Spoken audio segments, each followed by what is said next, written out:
Serial बड़े घर की छोटी बहू की कहानी इस वक्त ऐसे मोड़ पर पहुंच चुकी है जहां हर पल दर्शकों की धड़कनें तेज हो रही हैं।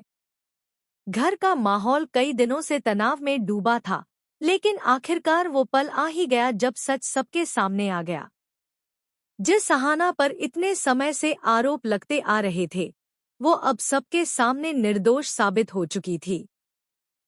पूरे परिवार के सामने और सबसे अहम दुर्गा देवी के सामने सच का पर्दाफाश हुआ। अहाना का चेहरा आंसुओं से भीग चुका था, लेकिन उन आंसुओं में इस बार दर्द नहीं बल्कि राहत थी। दुर्गा देवी, जो अब तक अहाना के खिलाफ खड़ी थी, पहली बार उसके सामने झुकते हुए नजर आईं। उन्होंने भरे गले से कहा, अहाना, अब तुम अपने मायके नहीं जाओगी। यह घर तुम्हारा है और हमेशा रहेगा। यह सुनते ही पूरे हॉल में सन्नाटा छा गया। किसी ने कभी सोचा भी नहीं था कि कठोर स्वभाव वाली दुर्गा देवी अहाना को गले लगाकर माफी मांगेंगी। लेकिन वह पल सच था। उन्होंने अहाना को अपने सीने से लगाया, जैसे बरसों बाद खोया हुआ कोई अपना मिल गया हो। अर्जुन, जो इस पूरी लड़ाई में अहाना के साथ खड़ा था, उसकी आंखों में भी नमी आ गई। दुर्गा देवी ने अर्जुन और अहाना दोनों की तरफ देखते हुए कहा, मैंने तुम दोनों को अलग करने की गलती की थी। तुम्हारे बीच दीवार खड़ी की थी। लेकिन अब मैं खुद ही उस दीवार को तोड़ रही हूँ। इतना कहते हुए उन्होंने एक और ऐलान कर दिया, अर्जुन और अहाना का हनीमून।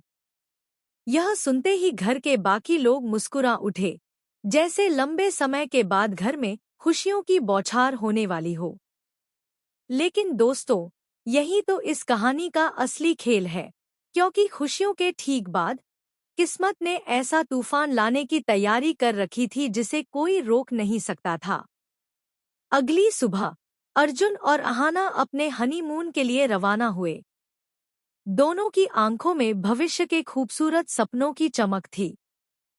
गाड़ी में हंसी मजाक, हल्की फुल्की नोकझोंक और बीच बीच में मोहब्बत भरी निगाहें, सब कुछ किसी फिल्मी दृश्य की तरह लग रहा था। लेकिन जैसे ही उनकी कार सुनसान हाईवे पर पहुंची, मौसम का मिजाज बदलने लगा। आसमान में काले बादल घिर आए, हवा तेज होने लगी और सड़क पर दूर से एक बड़ा ट्रक आता दिखाई दिया। अर्जुन को जरा भी अंदाजा नहीं था कि आगे क्या होने वाला है। ट्रक की रफ्तार इतनी तेज थी कि अचानक ब्रेक मारने का भी मौका नहीं मिला। एक जोरदार टक्कर, और पल भर में गाड़ी का संतुलन बिगड़ गया। गाड़ी सड़क के किनारे पलटते हुए एक पेड़ से जा टकराई। कांच के टुकड़े चारों तरफ बिखर गए और उस टक्कर की गूंज जैसे पूरे माहौल में जम गई। अर्जुन का सिर घूम रहा था, लेकिन उसकी पहली नजर अहाना पर पड़ी। वह बेहोश थी, उसके माथे से खून बह रहा था।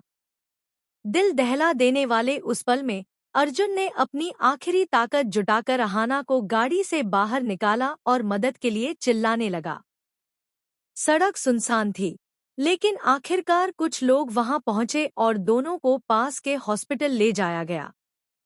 हॉस्पिटल के इमरजेंसी रूम में डॉक्टरों की टीम अहाना को बचाने में जुट गई, जबकि अर्जुन बाहर बुरी तरह टूट चुका था।